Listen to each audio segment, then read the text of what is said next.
Previously on Ash of God's Redemption. Lo Fang and his band of warrior wenches, plus a couple of dudes, head west.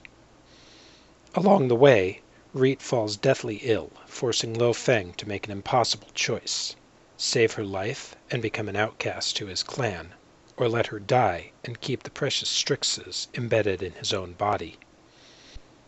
He chooses to save Reet, with the cost to be determined later. He knows it will be high.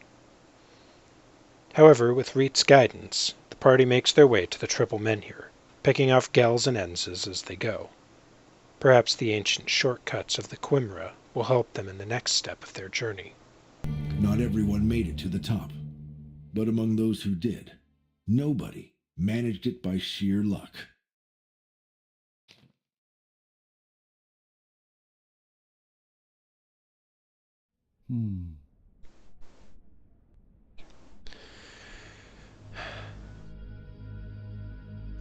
Alright, so we have Hopper Rowley.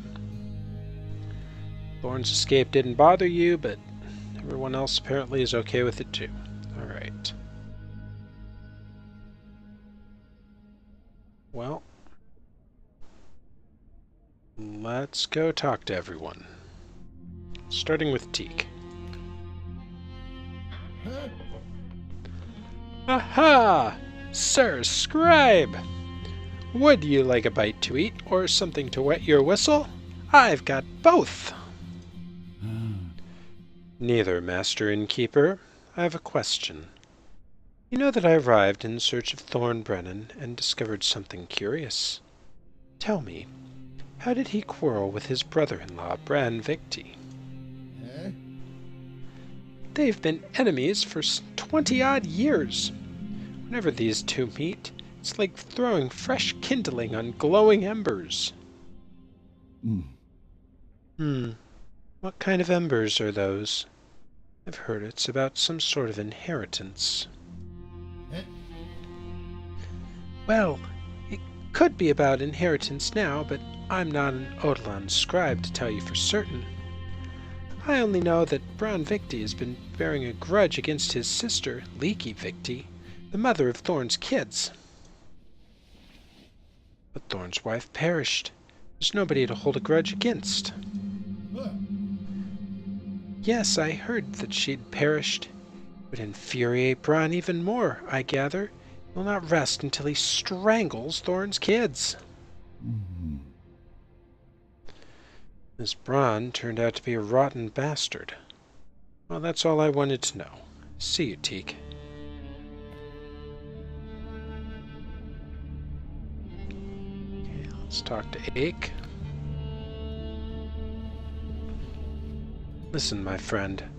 I'm not asking you to spill out your soul, but I want no misunderstandings between us. You are keeping an eye on me, aren't you? Who sent you?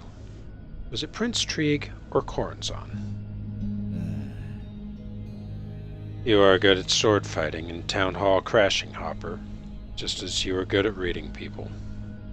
Well, I won't lie. It was Corazon who asked me for a favor.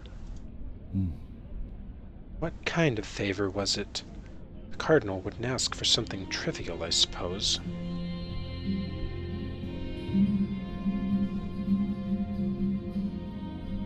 Does Corazon have his own stake in this game? Actually, he does. But it's just so absurd you wouldn't believe it. Frankly speaking, I couldn't even make sense of what he was saying at first. But the most important thing is, this favor of his won't affect my serving Jorana. Believe me, Ake, some things aren't as silly as they seem, and the Cardinal is definitely not stupid. And tell me, Hopper, why is Corazon looking for Gleda? He said something absurd. That Thorn can do what he may, Prince Ho is of no importance, but the girl must be kept safe. Told me to make sure she gets to Opicum. Can you say about that? I don't know what to tell you, Ake. I can think of one reason. The girl may be of use to the temple. As for Opicum, it's a special place, Ake. The reaping had never hit Opicum in full force. You report my every step to the Cardinal?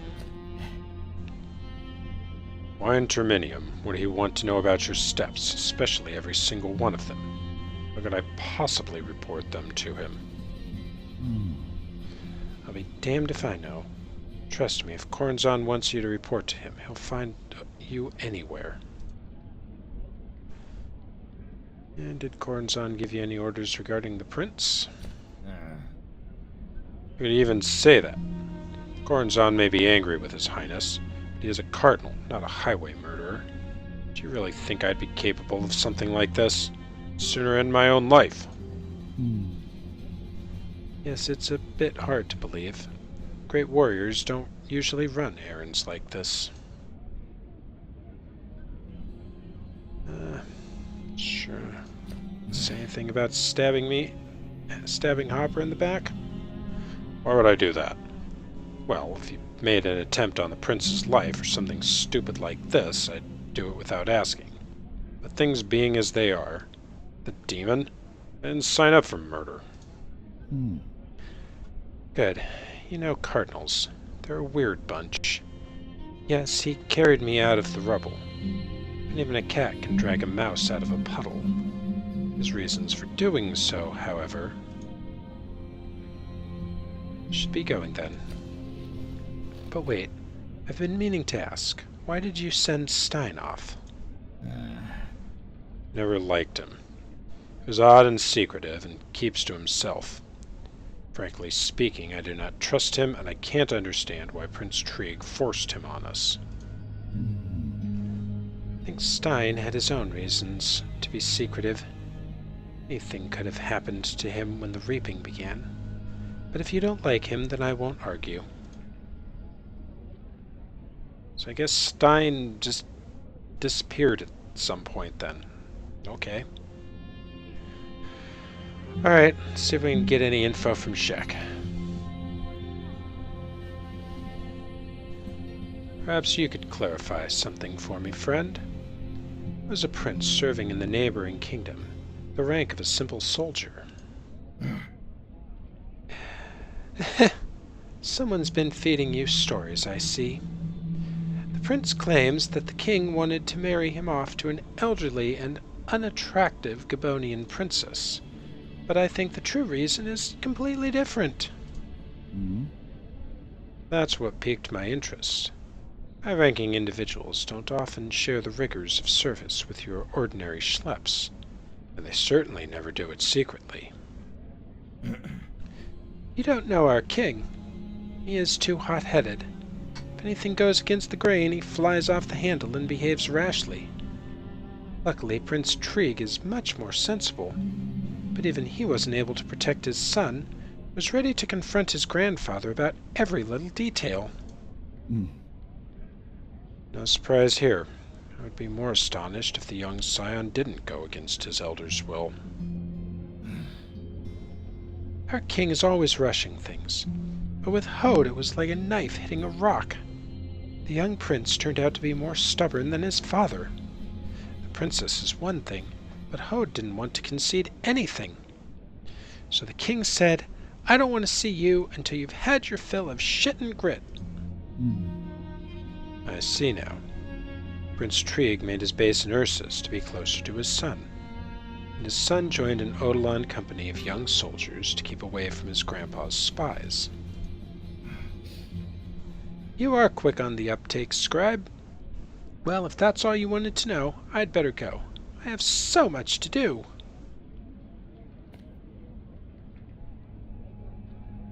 Alright, well, and with that... Oh, Unda's house, okay.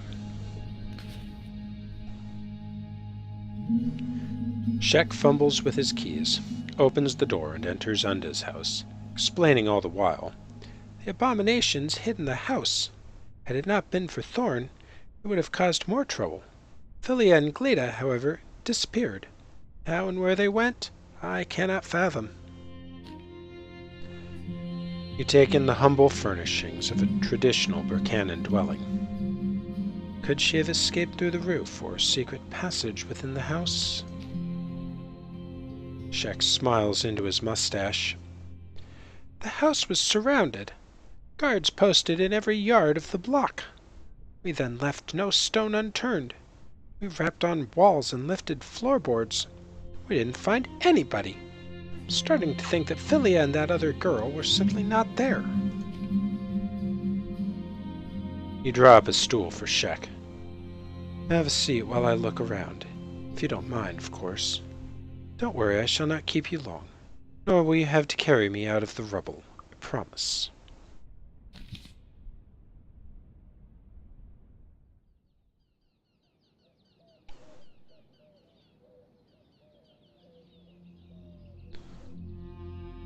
Okay, so now we're going to do some investigating. Let's see, there's junk.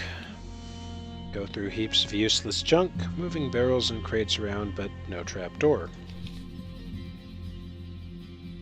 There's an outhouse. Smell leaves no doubt this is an outhouse. Check the walls. This Unda wasn't exactly living hand to mouth. Not everyone can afford a mahogany outhouse. Check the hole. You're kidding, right? Of course not.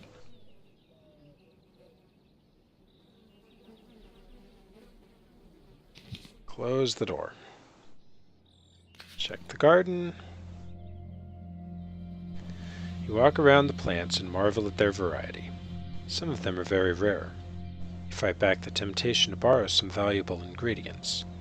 However, it is impossible to hide anything among the flower beds. Check the wall. Yell to Commander. Shek! He's still in the house. Look, you can get down to the men here behind the wall. Shek's frustrated voice carries over from the house. Told ya! Had the house completely surrounded. The temple guards are always watching on the other side. Well, so much for that. Let's check the giant table. See a stone table, most likely used to make potions on. Let's inspect it. Having carefully examined the table, you notice scratch marks on the flagstone to which it is attached. What caused them is unclear. Well, let's move the table. Try to move the table. With success. Underneath it, a ladder descends into the darkness. A small scroll is attached to the first rung. You snatch it before Shek approaches you. The commander of the guard shakes his head, then points out an inscription on the bottom side of the trapdoor. You recognize the handwriting from the double menhir. And if you do not burn out, carry it, Shek shrugs. Pure witchcraft. Let's go, this place gives me the creeps. You unroll the scroll, making sure Shek can't see you. For some reason, you're certain that it's meant to you. The writing is from the same hand. Your path leads to the west. May you not shy away from tall buildings, and may you remember old friends and ancient enemies alike.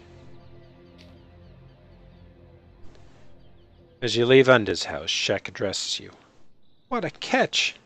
Congratulations, Hopper. I would never have found that cellar myself. You nod. This is where Gleda was hiding. She waited until everyone left and then escaped. Looking for her will be like looking for a needle in a haystack, but I will still try. Coming to your senses, you add, I need to pack and let Ake know what's going on.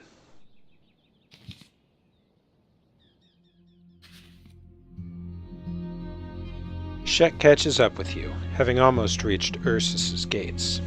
The guard commander looks worried, anxious, and slightly taken aback. It seems that he has something important to tell you. He gestures you to ride up to him. Shek whispers loudly. I didn't want to tell you this. You might consider me insane, but there's so much insanity around anyway. A couple of days ago, an old woman appeared at the gate. Her frame was fragile, but her eyes were really young. Strange. In a way she looked like Unda, in a way she didn't. Shek looks around nervously. She told me that if I see the scribe I should tell him one word. Frigga. You thank Shek and leave the town. There's plenty to ponder as you ride on.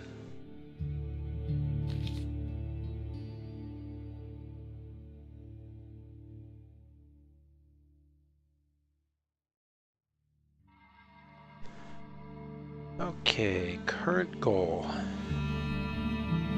Traveling through the Ashen Wasteland is reckless, but it's the fastest way west, to the Marsh Watch. Alright, once again we're following in Thorn's footsteps.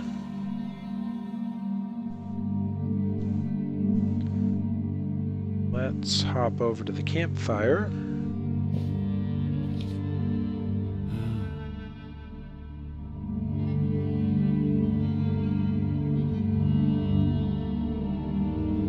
Hopper's got a few new skill points here to work with.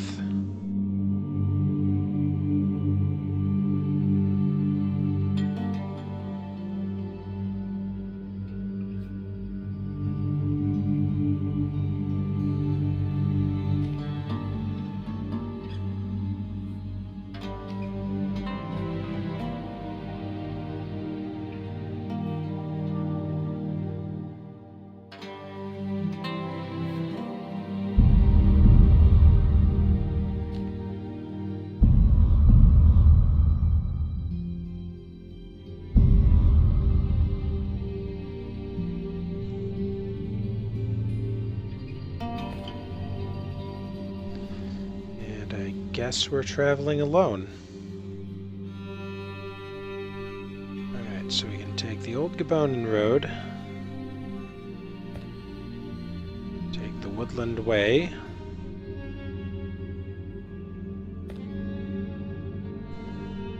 or the Southern Road.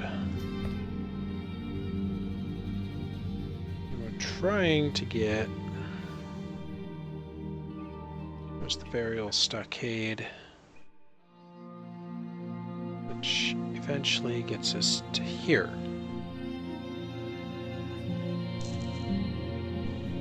Alright, well, let's take the Southern Road. Nondescript dirt road that connects Ursus to the Birkanen Road. Full of shady characters. Honest villagers still steer clear. Nobody's shadier than Hopper.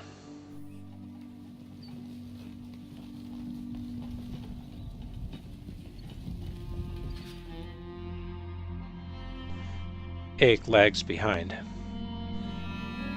You pull up on the reins, waiting for the giant to catch up, so you can see his face. His jaw is set. He's in pain, but toughing it out. You make him stop. Even a hero needs a break from time to time. What happened? Ake waves away your concern.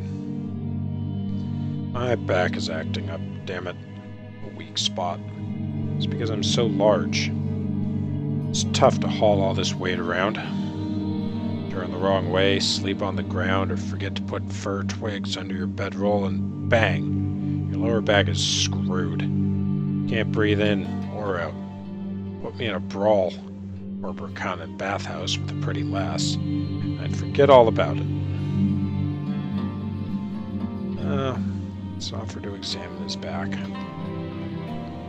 You a book lover or a healer? Nick asks suspiciously. I'll put an enchantment on my back. What if it falls apart like the Albius Town Hall? You leap from your horse and help Ake down. Don't fret, soldier. The Albius Town Hall didn't collapse due to any sorcery of mine, but because I took on another's spell. All your back needs is a couple of able hands and some good ointment, and it'll be good as new. Ake leans over, watching as you spread his bedroll on the ground. Doubt that my back will ever be good as new, but I'd love to heal it. Stupid illness put me out of commission for a fortnight before. At least in those days I had a woman to keep me warm and a bed to lie on. Now I cannot even lie down. Amused by Ake's complaints, you make him lie down, roll up his shirt, and rub his back with pine tree ointment. You run a hand along his mighty torso, carefully realigning the troublesome vertebrae. Soon, Ake is able to climb into the saddle all by himself, and you continue your journey. Well, that was nice. Okay, so Trapper's Path.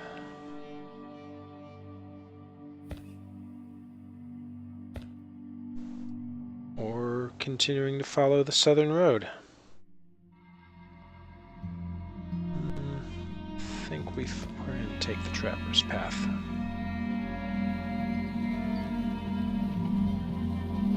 Or the southern road, apparently.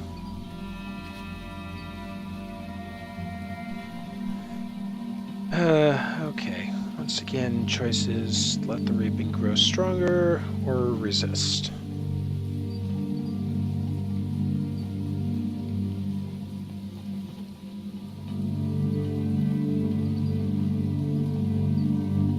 Alright, let's keep the reaping from growing stronger.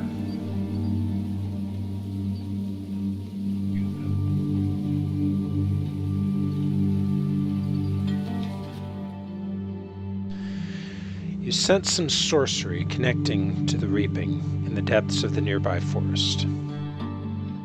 You order a rest stop and excuse yourself, then make for the source of the disturbance. In a secluded glade you see a band of enses. Their blades form a pyramid that they're bathing in blood. Such an altar can fill the role of a menhir when none are nearby. Kill them, reason with them, leave unnoticed. Can we reason with them? You enter the meadow and greet the enses with your hands raised. But your effort is in vain. The abominations rush to fight you, despite clearly understanding what you're saying. Yeah, I didn't think that was gonna work. Alright, that's fine. Fight's on.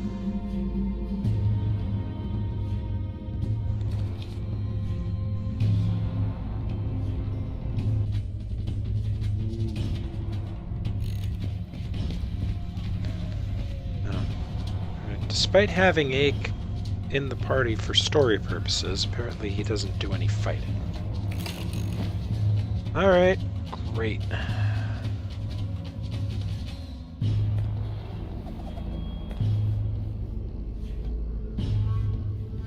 It's all the same bunch of enses. Swordsmen and... swordsmen all. Okay. We have no cards.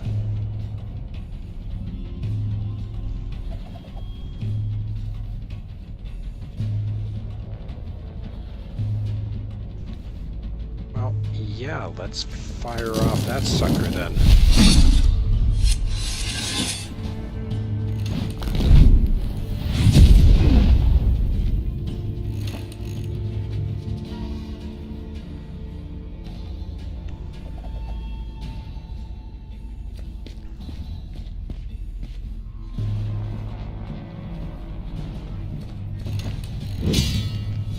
Now serving.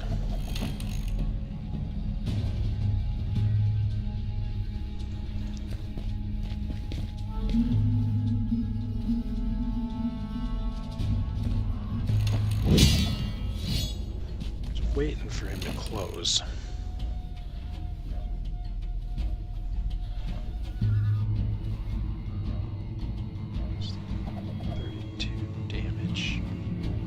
That's impressive.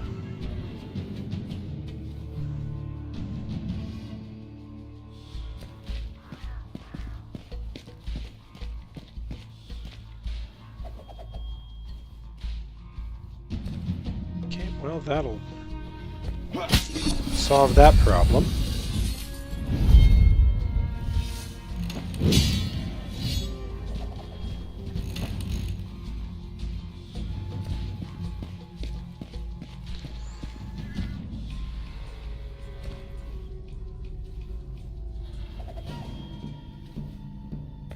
Quick strike's rather handy here.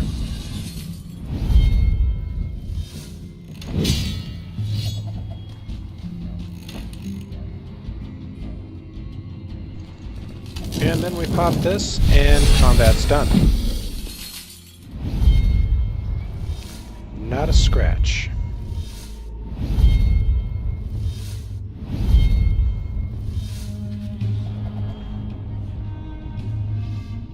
As the Enses fall dead, the blood on the lances begins eating through the metal like rust. The blades crumble, leaving you strangely relieved. The reaping grows weaker, as does your curse. That's good news, but you shouldn't stay here. You need to get back on the road.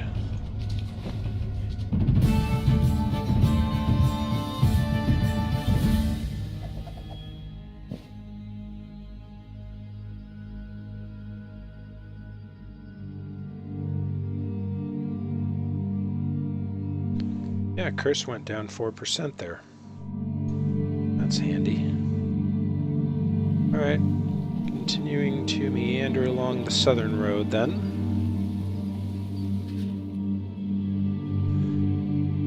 Along the way, you come across a village in turmoil. People shouting, dogs barking, chickens clucking. A column of smoke billows from the drying barn.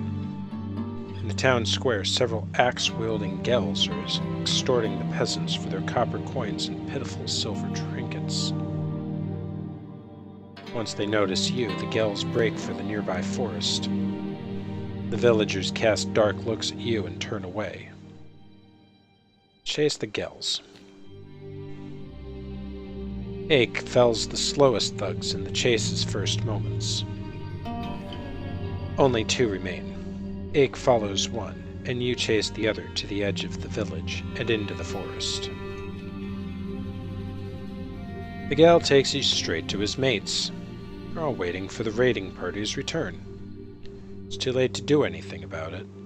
The Gels draw their weapons and attack you. Okay, fight's on once again. That was quick. Hey, we got another skill point to spend.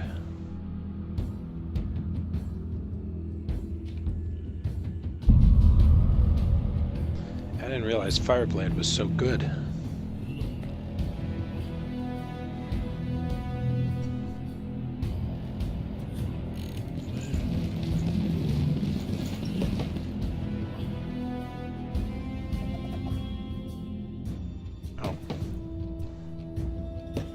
Oh, I see. That's the guy I chased. And there's all of his buddies. Okay. Cool. Cool. 26.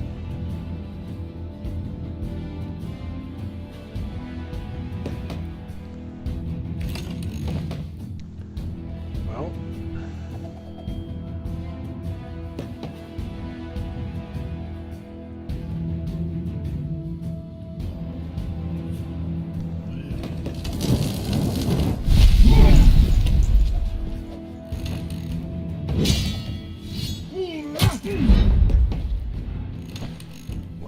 I knew I was going to take a hit from him.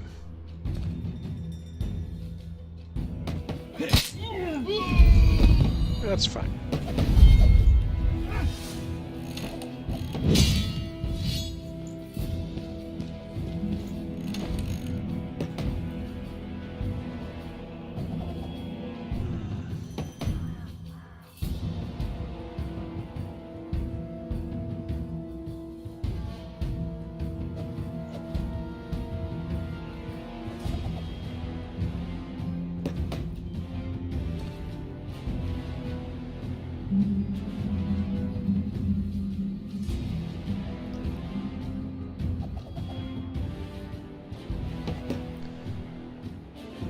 It's too bad I can't pop 2 of them with this.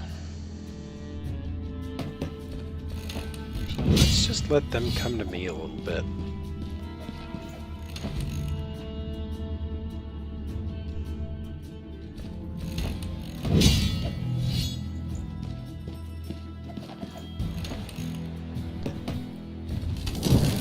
fire blade again.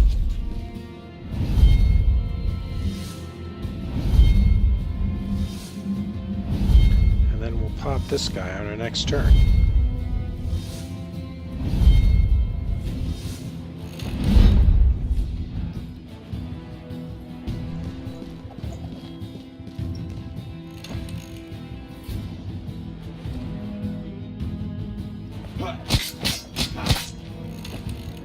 Or I could do something stupid and not move him the way I should. Fine. Whatever. That was incredibly sloppy, but it still worked.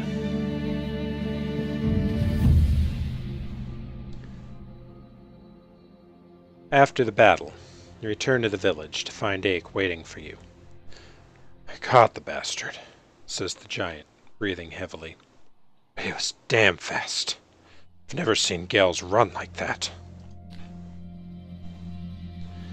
You inform Ake that you've caught your own gal, making the giant warrior smile. The street is completely deserted. The locals are in no rush to shower you with gratitude. You and Ake exchange glances, get on your horses, and hit the road again.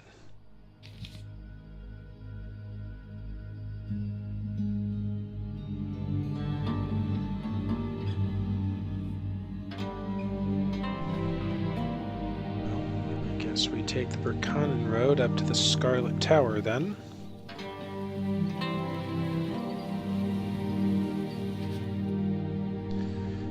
As you restock supplies in a roadside village, a distant tower draws your attention. The locals are eager to share that a Juranan official's daughter recently took up residence there. The woman is reportedly a witch, so the tower has been nicknamed the Witch's House. Recall a piece of advice, including tall buildings, and decide to pay the witch a visit. The witch turns out to be a very good-looking young woman. At the sight of Ake, she blurts out her name, Tori, and shows you her temple license. She then complains that someone has covered the interior walls of her house with indecipherable runes, protected with charms that would take her more than a year to break. Well, obviously we're going to ask her to see the tower. Tori regards you suspiciously. "Oh, I should have kept my mouth shut. I won't let you in. Learn a lot from the way that enchantment is woven. I'll untangle it myself in time. Right now, I have other matters to attend." You consider your options. You can't force your way in, or Tori's father will have your head. Could use a subtle enchantment with her, but it'd be easy to underestimate the power the Scarlet Witch might have. She mentioned some matters to attend. Maybe you could render her a service. Let's go with matters that need attention. Tori is eager to tell you that both she and her father strongly oppose slavery. For a long time, the witch was tracking Ryan, who had once raided Burkanan villages with the Gels and driven captives into slavery. The search for Ryan is what brought Tori here. The witch has already located his hideout, but she won't venture there alone. She now waits for her father's men to come to her aid. However, Ryan might escape while she waits. Now, if you could assist in the capture... You realize you could do the right thing and be rewarded. Tracking down the bastard could take several days. We're just gonna go try. Tell Tori that you will find and punish Ryan. With a brilliant smile, she provides detailed directions to the slaver's accomplice's hideout. You depart immediately. You depart in search of Ryan. Don't have any luck until the next day. Ake points out a man with a crutch standing by the side of the road. Look, he matches Tori's description. That's Ryan. The bastard is pretending to be wounded. Probably leads kind-hearted strangers to his accomplices. You can't stop Ake's rumblings before Ryan understands what's happening. Leaping up, he throws his crutch to the side and disappears into the bush. "It's not my fault! They made me do it!" You hear him yell. Whooping happily, your companion jumps from his horse and runs after Ryan. You stay on the road. The last thing you need is to break a leg in the deadfall. You're not alone for very long. After a short while, several Gels run out of the forest. Ryan's buddies must have come to see what's going on. You pull your sword from its sheath and turn your face to the sky. Are you serious? The moment I'm alone, someone tries to kill me. How about some variety? I like Hopper. He's got attitude.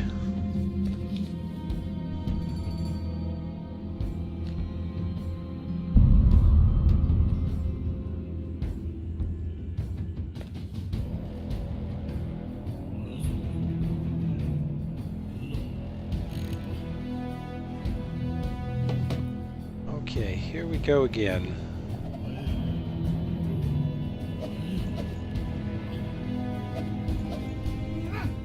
I say we position Hopper right about there.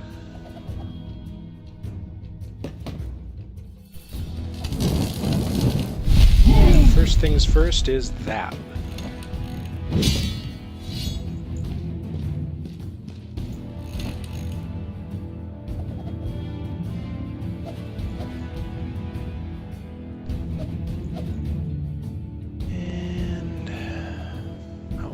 Surrounding units.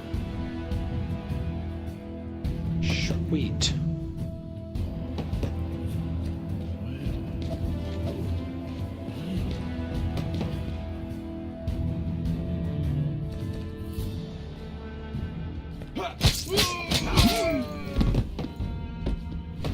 Now serving.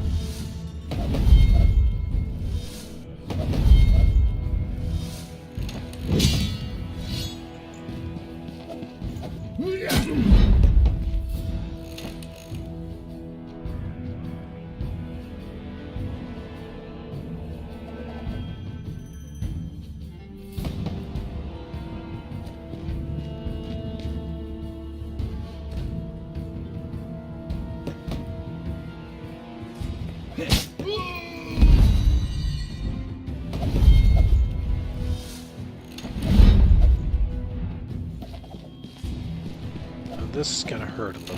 Nope.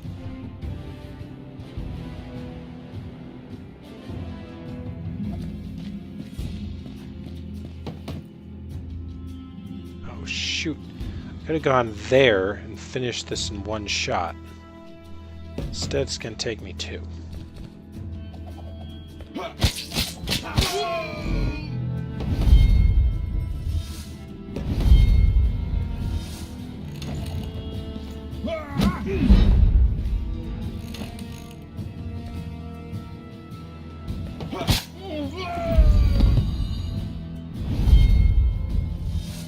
Still worked, but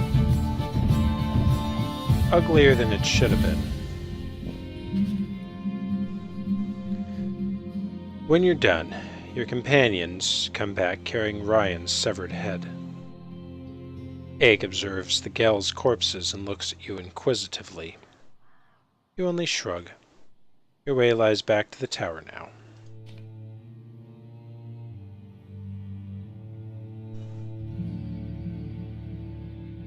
Tori is happy to see you. Seeing Ryan's head, she grins and invites you in. You enter the tower without further ado. The inside of the tower is indeed inscribed from floor to ceiling. It's the same word written over and over, Churlen. It's the true name of your old friend, known as Rask in Burkana. Once you've read them, the runes vanish without a trace. You say goodbye to Atori. Leap into the saddle and carry on with your journey. Something feels different. It takes you a while to realize that your blackened arm feels less cold. A good sign.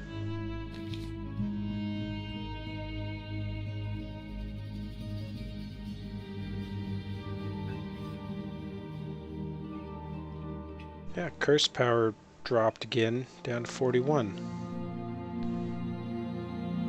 Okay, well...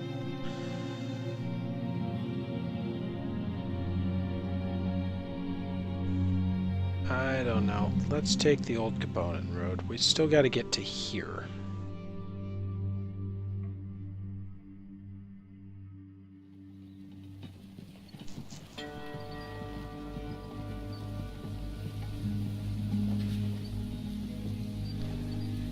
Now we'll give into the curse bit.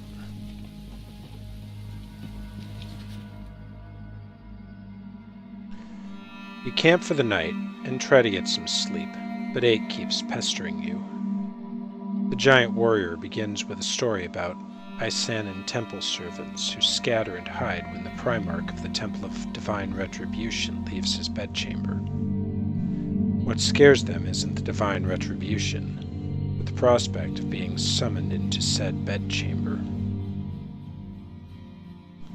Still ache about the old religion of Terminium. Silence Ache's tall tale and offer a terribly heretical story in exchange. Tell him that divine retribution occurred on the day of the vernal equinox, in the year 1998 by the old reckoning. You could travel back in time, could encounter the one called the Thrice Arrived One. Ache grows pale, aware of the terrible punishment awaiting anyone who so much as mentions that name. However, curiosity gets the best of him and he begs you to continue. You tell him about a traveler who was killed in one of the villages in Terminium. The villagers tossed his body over the fence, but the next day, the man came back. Once more he was tortured to death, his body burnt. The next morning, however, he was standing outside the palisade. The villagers tried to kill him again, but couldn't approach. And then, they all lost their minds. Ache mulls things over. So, what's the wisdom in this fable? He asks. It was not a fable. If it wasn't a man but a god, why did he return again and again? Why didn't he punish the villagers? And what was the village called? You shrug. I don't know who he was or why he kept coming back. But if he tried to highlight the vileness of human nature, he succeeded. I personally believe that he was, in actuality, killed a third time. Do you know why? Because 1,002 years ago, the divine retribution started in that very village. Ache goes quiet and asks no more questions. Okay.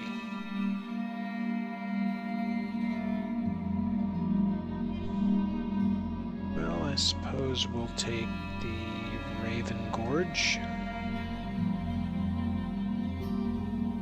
I think we can bear some bird droppings falling on our head. You feel uneasy again. Someone from your past approaches. A squad of Enzes, led by Harlow, whose body you used in cowls, appears on the road. You can tell that he's noticed you as well. He was the man you made kill and torture others. Not that it matters whether it was your will or not. Now he is here. You use a sleeping spell on Ache. You won't drag anyone into your personal business. Alright, let's have a word with them. You raise your hand as the squad approaches. I've recognized you, Harlow. I think that you're strong enough not to succumb to the Reaping's influence. Now you're here. Do you understand that we're no longer in Cowls? Do you remember what happened to our world? Do you wish the same fate for this one? I recognize you too, Blance the Herald, though you've changed. Harlow immediately responds. I see that you have a body now. Don't know what happened in Kells, but fire doesn't turn all things to ash. I'm serving a cause. You know what that means. You two are a servant, or aren't you anymore? Will you let us pass? You nod and step away from the road. I let you pass, only because you talked to me, you tell Harlow as the squad goes by. He who listens will one day hear.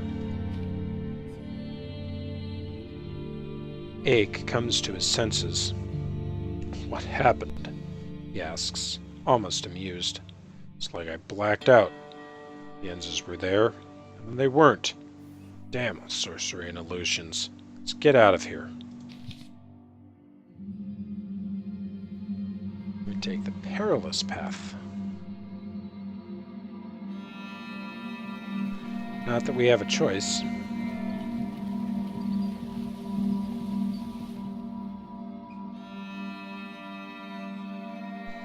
Now we have some options.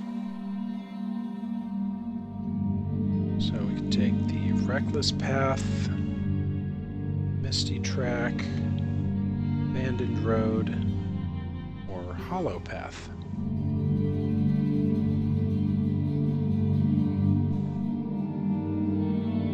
Toll collector's bypass apparently has some interesting points along with it. Go with that. Oh, no it doesn't. That question's a different thing. I was just misreading the UI. Nothing has changed in the Ashen Wasteland for hundreds of years, but now everything feels different.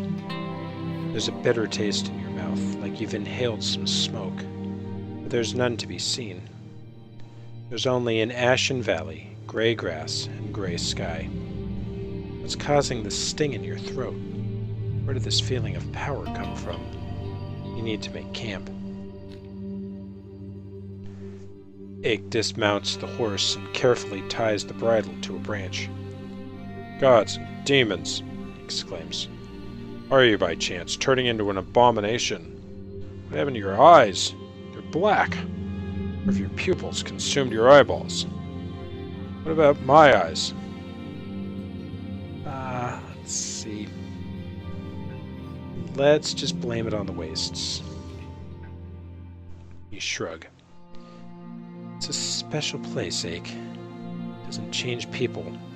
They just see more because the world is thinner here. You can tell by the color. The world isn't thick enough, so everything is gray. You see my black eyes, and you look like a giant with steel teeth and horns.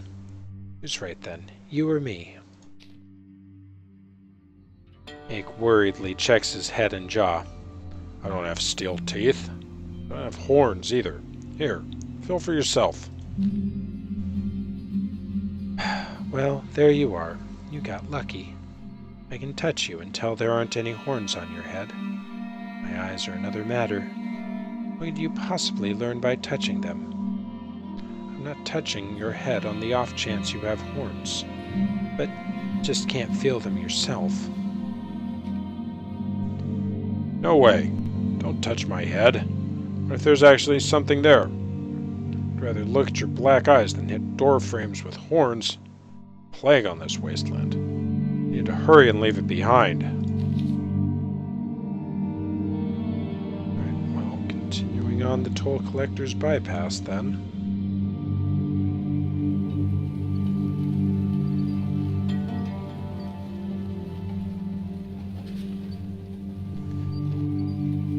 I suppose we'll give in to the curse again.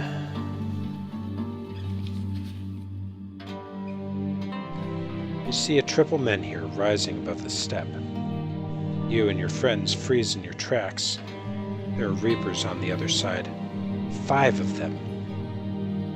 Dorpfkal, whose clutches you left 300 years ago. Traka, Tibibar, Adna, and Childeo. They move toward you. As everyone around them falls. power makes it difficult for you to stand. You won't be able to strike them. You've lost. You can only retaliate with your death. There's no other way to channel your power against the Reapers. You exchange glances and unsheath the sacred knives. You're strong enough for this.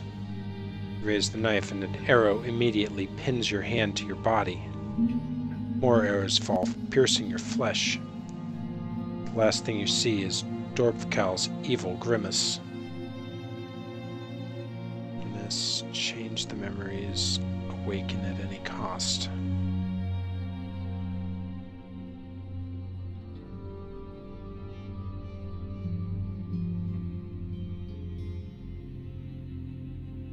I think we awaken at any cost. You gather your strength again to break away from the dream, coughing up blood and mucus. To break away, take a breath and feel true pain. Ache buzzes by. Strange, Hopper. Where did you fall from a horse? Lucky you didn't break anything. Let's make camp. You won't get anywhere, tired as you are. Well, that didn't work so great. Marsh Road goes straight through, rogue path. It has a couple of stops. Go with the rogue path. Never by highwaymen and scum.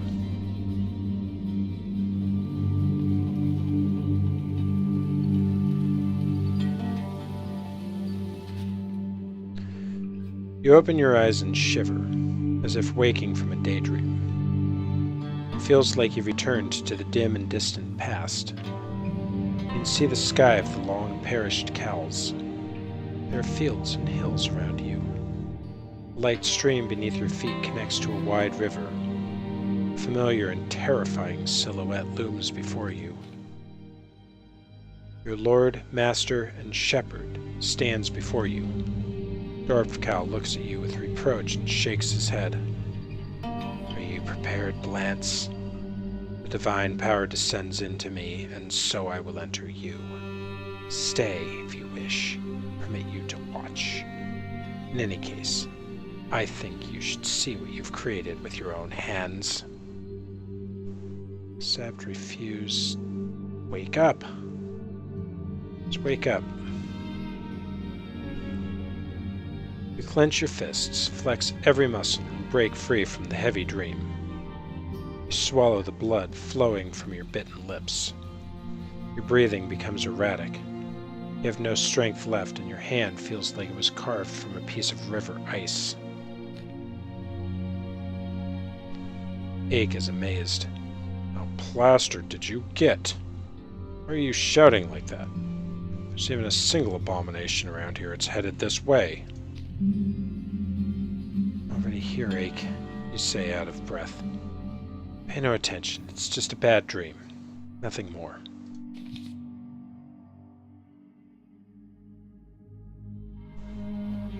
Great. I am not feeling warm and fuzzy about Hopper's chances right now.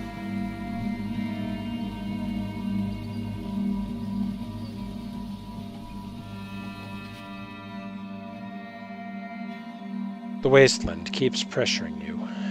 Your head feels like it's going to burst. You make camp and then step away from the firelight to have a closer look at your fingers.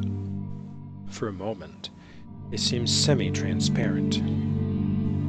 Oh, how you miss the feeling of flight. This is your third body. You took it from a mad Burkanan boy and sent his confused spirit to the altar of the gods. You've been looking after his body since then.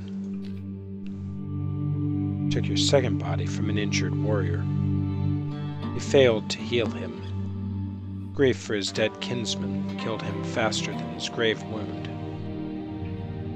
At least you learned what love was. You took your first body from a well-knit commander. Well, almost. You couldn't get rid of his spirit in the end, so you had to give up on his body. Seems like he's the one the wasteland wants. Alright, let's reminisce a little bit. When the power of the gods saved you from the dying Kells, your spirit began to wither without the divine presence. Like a parasite, you had to claim the first body you came across. He was a sturdy warrior from somewhere in the mountains. It seemed he'd lost his entire squad in an abyss that suddenly appeared.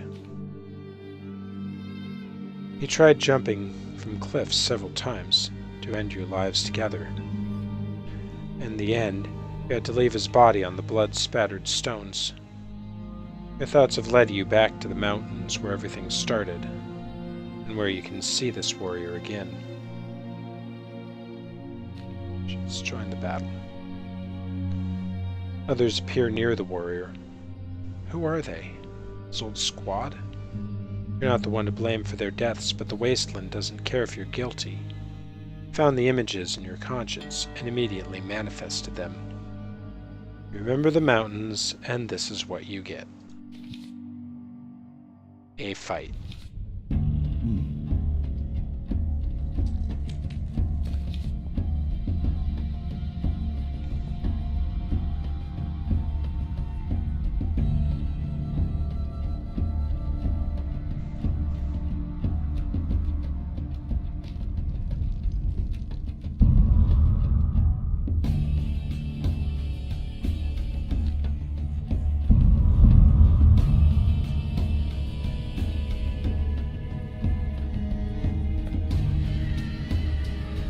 Alright then.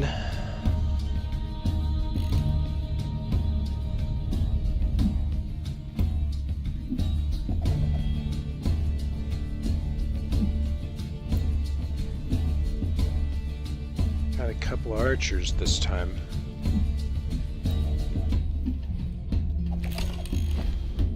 Alright, well.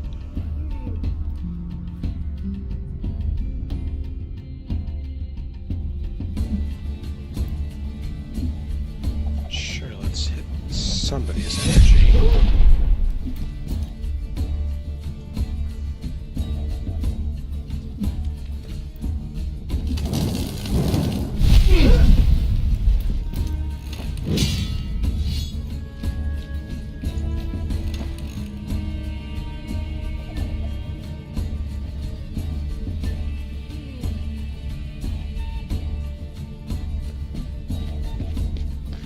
If that guy's gonna move forward, then we'll go ahead and take him.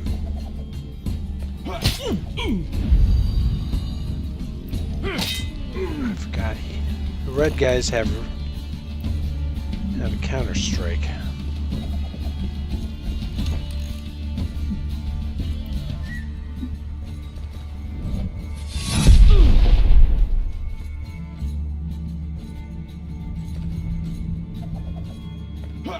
That's fine.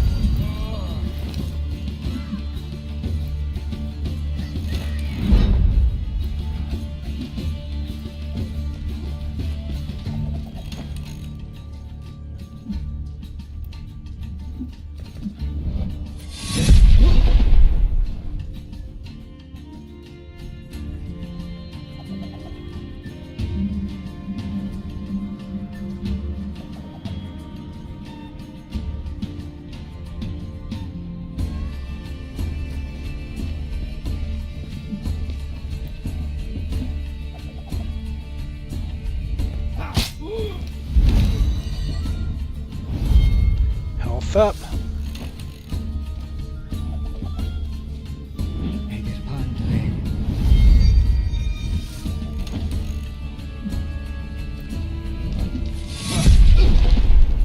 Yeah, that's going to get used every single time.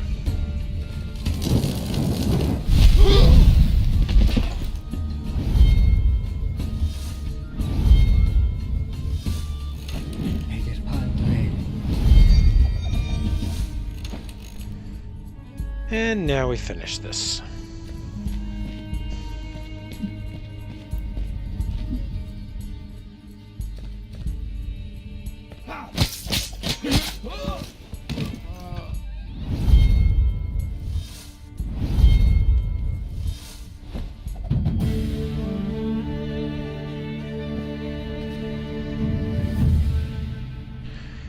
After the fight, you come to your senses in the wasteland. This place is starting to annoy you.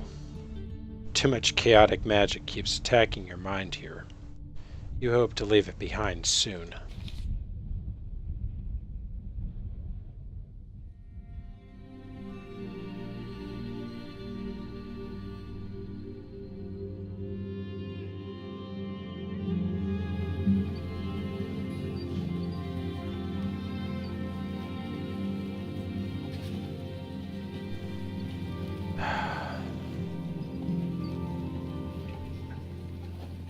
Now, given one more time. You approach the Marsh Watch, making your way to the local inn. You leave Ake to tend the horses. You should eat, but you're not hungry. So you just pay the innkeeper for a small room and go straight there. You crave some respite and time to think about the journey ahead. At some point, you doze off. What comes next feels like a vivid dream. You still see the same window-lit room and the old but spry woman. She opens the door smiling and nods in satisfaction. She looks like a crone, but moves like a woman in her prime. Sitting beside you, she takes the book from your bag and flips through it. You try to speak, but the words can't escape. You close your eyes, trying to remember where you've seen her before. Darkness slowly consumes everything. Someone grabs you by the shoulders, waking you. You open your eyes to see an old friend. "Glad to see you, Blance," he says, winking. "Surprised, though. Was wondering you'd been casting somnolence spells over the inn's roof. Have insomnia or something?" After hearing these words, you finally realize that you're awake and come to your senses. A quick look around and you know that someone's sorcery is at work here. Realizing you've been hexed, you scramble to get your bag. The book is gone.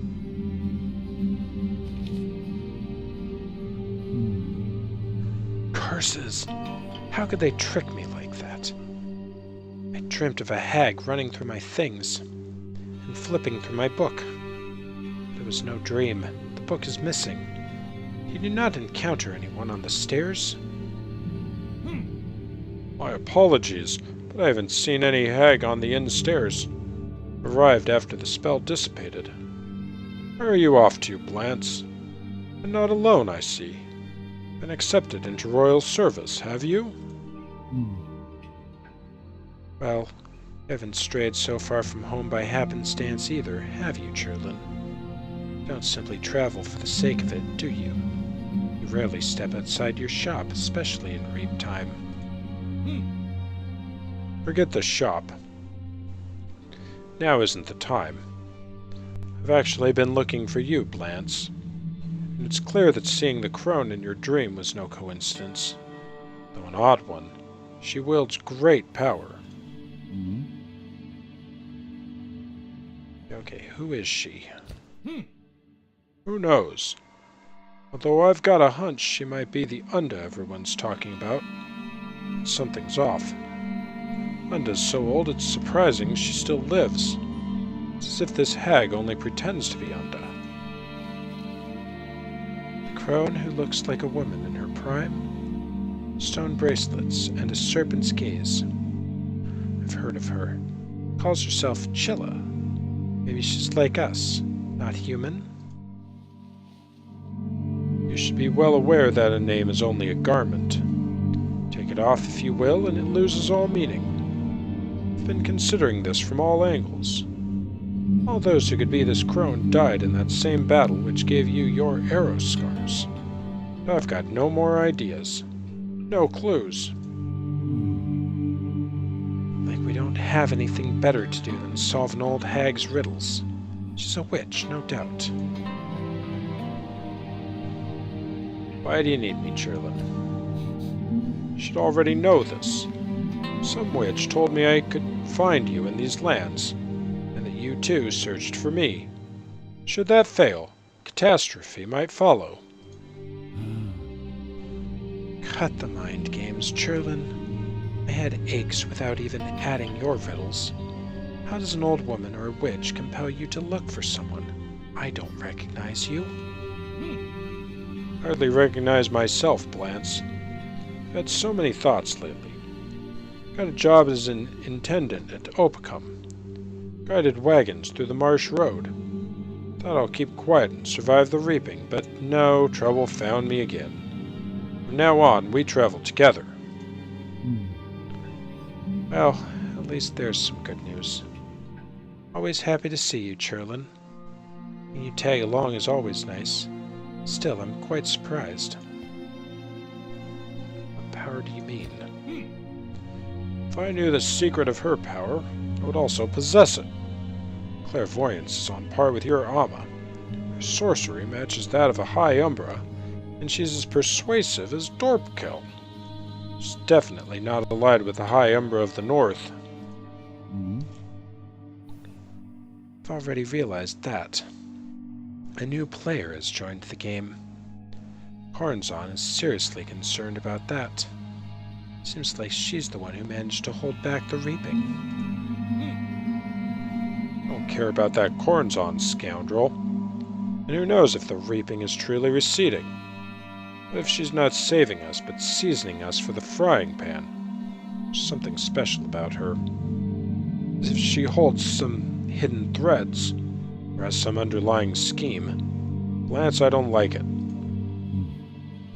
Calm down, Churlin. Why should we be scared of the reaping? Especially when we're together. Enough conjecture. Bigger problems. You take off your glove and show your blackened hand. As Churlin observes it with great interest, his breath becomes heavier, as if he's trying to place its smell. What a convoluted curse. Where'd you get this nasty thing? And why is it on your hand? What purpose?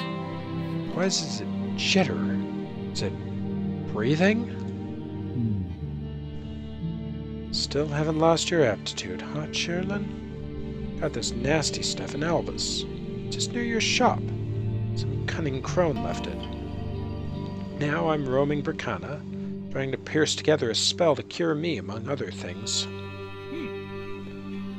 Yes, I'm aware. Following Gleda Breeden, are you? She's just met her father by the Marsh Watch and left, trying to save her brother. Well, let him. Why do you want to join me so badly, though? What's your aim? My goal is to survive, same as yours, judging by that blackened hand. I don't have any recent hexes, but I'm still afflicted with a much older curse.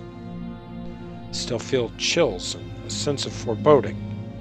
Something else on my mind, too. Have anything to say? Shouldn't I be asking that question? Aren't you the one who's supposed to impart the key words to me? For which I came here all the way from Ursus? It all led to you. That's true. Don't know what book that hag stole from you, but I've also seen her. Not just in real life, in dreams too. She seared something into my hand in one of those dreams. It burns and won't subside unless you read it. Let me just roll up my sleeve. So she truly is a great sorcerer. Always gets her way. What you got here? The same handwriting. And with every step your burden shall become heavier, for you carry it for many, and their number increases still. Ye gods, the writing's vanished. Such a relief. What do these words mean, Blance? What are they? Don't know, Churlin. Need to think this through. But I won't be staying in the inn. Can't say I'd be happy about absorbing anyone else's sorcery. And by the way, just a reminder, call me Hopper Rowley. And you are Rask, a store owner from Albius. Names are not to be used in vain. Times are too dire for such foolishness. Let's go.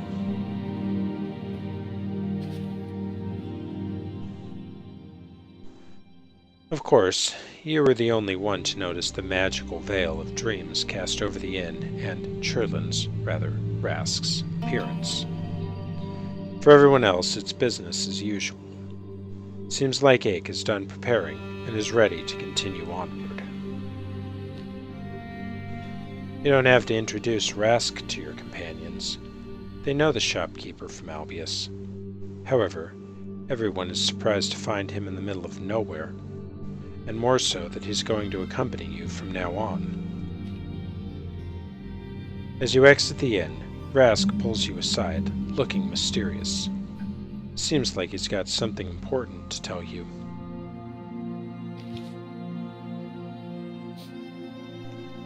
Lance, or rather, Hopper. Wait, I haven't told you everything. Thornbrennan's daughter was waiting for him when he arrived here. Me too. It was the old woman who brought his daughter here, after all. There was also Philia, a girl from Ursus. I was asked to watch Gleda until Thorn comes. I know her from my time in Albius. Headstrong girl, that one. So, Philia headed to Opicum, and the old woman decided to cross the marshes. I was sure I'd never see her again. When Thorn headed west with his daughter, that damned hag came to me in a dream. She drew this damn thing on my hand and said something cryptic. I figured that there was no point just trying to comprehend the message, only that I must relay it to you. What did she tell you? And why do you think that I'm the recipient of her message? She mentioned you by name, called you Blance instead of Hopper. So listen up. You need to venture west, and keep in mind that even a scoundrel can be useful. That's not much to go on. Is that it? Is there at least another word? Must I solve riddles again? Well, life's one big riddle. She also said I need to accompany you. I'm asking, what did I do to deserve this? And she dismissed it, saying the real trial lies in Frigga, somewhere nearby, and that it spells certain doom for you. That sure is some good news, friend. Well, nothing to do but face the music. Hey folks, Aaron here. Thanks for watching this video. If you enjoyed it and you want more, please hit the subscribe button, like it, all that stuff, and don't forget the alerts for when I post new videos. New videos go up every Monday, Wednesday, Friday at 8 a.m. Central. Vlogs and gaming content.